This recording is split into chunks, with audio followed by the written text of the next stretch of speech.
아담과 하와는 에덴 동산에서 쫓겨났습니다. 에덴에서 쫓겨나 아담과 하와는 당장 삶의 고통이 다가왔을 것입니다.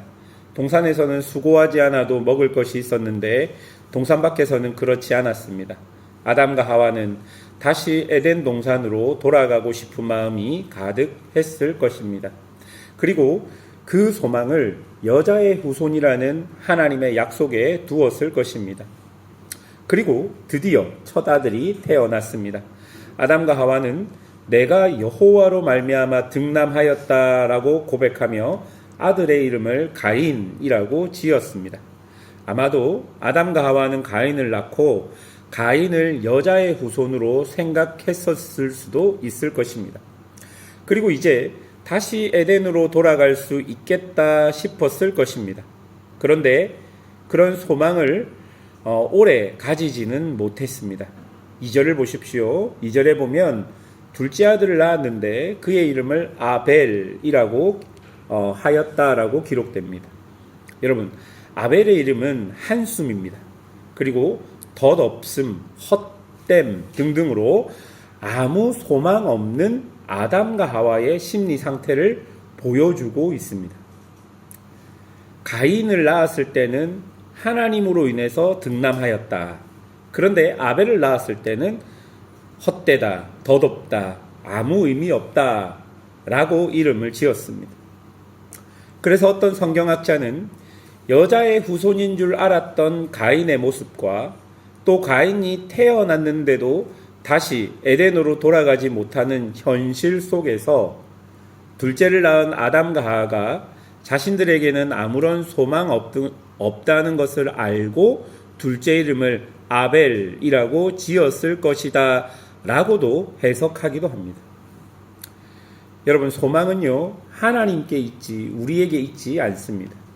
우리의 노력으로 이룰 수 있는 것도 있지만 정작 우리에게 정말 중요한 것, 우리 영혼에 꼭 필요한 것, 우리에게 꼭 필요한 구원, 마치 아담과 하와에게 에덴 동산으로 돌아가는 것과 같은 구원은요, 인간의 어떠함으로 어떻게 할 수 없는 영역인 것을 우리에게 보여주는 것이죠. 이러한 중요한 것은 우리의 힘이 아닌 하나님의 은혜와 자비가 필요하다는 것을 이 가인과 아벨이라는 이 자녀의 두 명의 이름을 통해서도 성경이 우리에게 교훈해주고 있는 것입니다. 어쨌든 본문은 계속해서 가인과 아벨 사이에 무슨 일이 있었는지를 우리에게 보여주면서 인간의 소망 없음을 또다시 보여주는데요. 3절부터 보면 가인과 아벨이 하나님께 제사를 드렸습니다. 하나님께서는 아벨과 그의 제물만 받으십니다. 그리고 5절에 보면 그로 인해서 가인이 몹시 분하여 안색이 변하였다 기록합니다. 여기서 왜 하나님이 가인의 제물을 받지 않고 아벨의 제물만 받았을까요? 매일 성경 해석에 보면 이렇게 말합니다. 하나님은 아벨과 그의 제물을 받으셨지만 가인과 그의 제물은 받지 않으셨습니다. 제물의 문제가 아니라 제물을 바친 사람이 문제였습니다. 그리고 히브리서는 아벨은 믿음으로 가인보다 더 나은 제사를 드렸다라고 말합니다. 결국 하나님께 제물을 드리는 사람의 마음과 그의 진심에서 차이가 났던 것입니다. 우리의 예배와 신앙의 태도도 한번 살펴보았으면 좋겠습니다. 우리가 하나님께 드리는 모든 것이 많은 부분 하나님께 집중되어 있는 것이 아니라 오히려 우리에게 집중되어 있는데 하나님께 집중되어 있는 척 하는 것은 아닐지, 예배를 통해 하나님을 만나고 하나님을 더 깊이 체험하기보다는 예배를 드려야 세상의 일들이 잘 된다라고 믿고 그렇게 예배를 드린다면 이것은 하나님을 나의 원함의 성취자로 만들어버리는 것이 아닐까 생각해 보아야 합니다. 그리고 하나님은 자신의 예배를 받지 않으셨다, 하나님께서 자신의 예배를 받지 않으셨다면 그 문제는 자신에게서 찾아야지 왜 아벨에게서 찾고 그곳으로 분노할까요? 아마도 하나님께서 자신이 원하는 것을 들어주지 않자 가인은 그것을 해소할 희생양이 필요했던 것이죠. 7절을 보십시오. 내가 선을 행하면 어찌 낯을 들지 못하겠느냐. 선을 행하지 아니하면 죄가 문에 엎드려 있느니라. 죄가 너를 원하나 너는 죄를 다스릴지니라. 하나님은 안색이 변한 가인에게 찾아가셔서 지금의 분노를 가라앉히고 자신을 돌아보라 말씀하십니다. 그렇지 않으면 죄가 문 앞에 움크려 있는 맹수처럼 바로 다음 행동을 노릴 것이라고 경고합니다. 이 말은요, 결국 죄가 나의 주인이 되어서 나를 다스릴 것이다 라는 말입니다. 그런데 가인은 그 하나님의 말씀을 듣지 않았습니다. 이것은 이미 가인은 하나님 말씀보다 하나님의 말씀이 자신과 맞지 않을 때는 듣지 않는다는 것을 이미 잘 보여주고 있는 것이죠. 이것 역시 하나님이 가인의 재물을 받지 않은 이유가 될 수 있을 것입니다. 하나님은 가인에게 자신의 뜻을 알려주었지만 가인은 마치 익숙한 듯 그 하나님의 뜻이 자신의 마음과 같지 않으니 당연히 무시하고 8절에 아벨을 죽여버리는 것이죠. 하나님께서 분명히 말씀하시고 경고하셨는데 그 하나님의 경고가 자신의 마음에 들지 않으니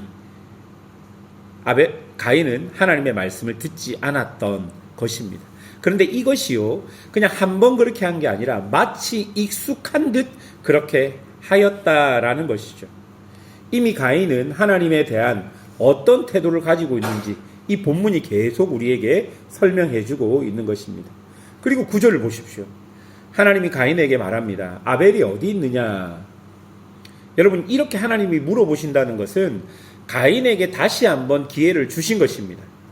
그런데도 가인은 하나님이 전능하신 분이신 것도 전지하신 분이신 것도 모르고 오히려 하나님께 숨겨서 자신은 아우를 지키는 자가 아니라고 말합니다. 여러분, 지금 가인의 태도가 보이십니까? 하나님에 대해서 어떻게 생각하고 있는지, 그 전부터 하나님을 어떻게 대했는지를 지금 너무나 본문이 명확하게 우리에게 보여줍니다. 그런데 하나님은 아무리 꽁꽁 숨겨놓은 가인의 마음과 가인의 죄악도 하나님은 찾아오십니다. 아무것도 감출 수 없는 하나님이신 것이죠. 그리고 하나님은 그렇게 찾아오셔서 가인 앞에 가인의 죄를 가인이 직면하도록 만들어 내십니다. 사랑하는 여러분, 하나님은요, 우리의 연약함이나 우리의 죄를 찾아오십니다. 그렇게 찾아오시는 것이 사실은 은혜인 것이죠. 하나님은 가인을 찾아오셔서 가인의 죄에 대해서 보게 하시고 죄에 대한 벌을 내리십니다. 11절부터를 보면 가인이 저주를 받아서 가인의 생업들이 붕괴되었습니다. 그리고 유량하는 자의 삶을 살게 됩니다. 그러나 하나님은 그에게 여전히 긍휼을 베푸셔서 죽음을 면하게 해주십니다. 그리고 17절부터 나오는 가인의 후손들을 통해 목축과 음악, 금속 가공 등 도시 문명이 발전하게 하십니다. 그러나 여러분, 그런 기술과 역사의 발전 속에서도 그들은 하나님과 전혀 관계없는 삶을 살았습니다. 자신의 성을 쌓고 하나님을 찾지도 따르지도 않았습니다. 하나님이 보호해 주시는 것이 아니라 성이 자신을 보호한다, 문명이 자신을 보호한다 생각했던 것입니다. 그리고 그렇게 하나님을 떠난 자들의 모습이 어떤지 라멕이라는 사람을 통해 우리에게 절실히 보여주는데요. 23절을 보십시오. 나의 상처로 말미암아 내가 사람을 죽였고 나의 상함으로 말미암아 소년을 죽였도다. 하나님이 없는 그들에게 다른 사람의 생명, 나보다 힘이 약한 그 어떤 자의 생명은 자신을 위해 언제든지 소비할 수 있는 것이 되어 버린 것입니다. 기술이 발전하고 역사가 발전하고 문명이 발전했지만 하나님의 형상으로 만들어진 인간이 자신을 위해 다른 사람의 생명을 취하여 버리는 것을 아무렇지도 않게 마치 소비하는 것 같은 그런 모습이 하나님을 떠난 사람들의 모습으로 우리에게 보여지는 것입니다. 하나님이 사람에게 주신 생명조차 자신을 위해 아무렇지 않게 빼앗아 버리는 세상. 바로 이것이 하나님이 없는 세상에서는 당연하게 일어나는 일이 아닐까 합니다. 그리고 여러분 23절에 라멕의 이 이야기는요, 사실 노래입니다. 시입니다. 라멕이 아내들에게 즐거운 마음으로 이런 것들을 노래로 불러서 이야기해주고 있는 것이죠. 이렇게 세상은 하나님이 없는 것 마냥 그렇게 살아가는 사람들로 가득 차 버린 것 같습니다. 이제 그 누구도 여자의 후손의 소망을 품고 하나님의 구원의 계획 안에 있는 사람이 없는 것 같은 그런 모습을 본문이 보여줍니다. 그러나 하나님은 그런 세상을 가만히 두지 않으시고 하나님의 약속을 붙들고 살아갈 사람들을 보여주십니다. 25절에 보시면 아담과 하와가 다시 동침하고 셋이라는 아들을 낳았고, 그리고 그 셋도 아들 에노스를 낳았다라고 기록합니다. 그리고 그때 사람들이 비로소 여호와의 이름을 불렀다라고 말합니다. 하나님의 약속을 신뢰할 그 누구도 남지 않을 것 같은데 하나님은 여전히 하나님의 사람들을 보내시고 그들을 통해 하나님의 나라를 만들어 가십니다. 사랑하는 여러분, 세상 속에서 항상 믿음을 가진 우리는 소수일 것입니다. 그리고 우리가 믿는 믿음은 사람들에게 매력적이거나 인기가 있지는 않을 것입니다. 그럼에도 하나님을 만난 자들은 하나님의 약속을 가진 자들이기에 아무리 악한 세상 속에서도 하나님의 백성으로 살아가야 하며 하나님의 이름을 그 악한 세상 속에서 부를 수 있어야 하는 것이죠. 하나님은 이 땅의 교회가 그런 역할을 하기를 원하십니다. 하나님의 백성들이 그런 역할을 하기를 원하십니다. 하나님이 없는 것 같은 세상에 우리를 통해서 하나님이 여기 있다는 것을 보여주는 것, 그것이 하나님이 우리에게 주시는 아주 중요한 삶의 소망인 것을 기억해야 할 것입니다. 부디 2026년을 살아가는 사랑하는 성도들이 그런 마음을 붙들고 여러분의 삶에서 하나님의 나라와 하나님의 뜻과 하나님을 소망하는 그런 은혜가 있기를 주님의 이름으로 축원합니다. 함께 기도하겠습니다.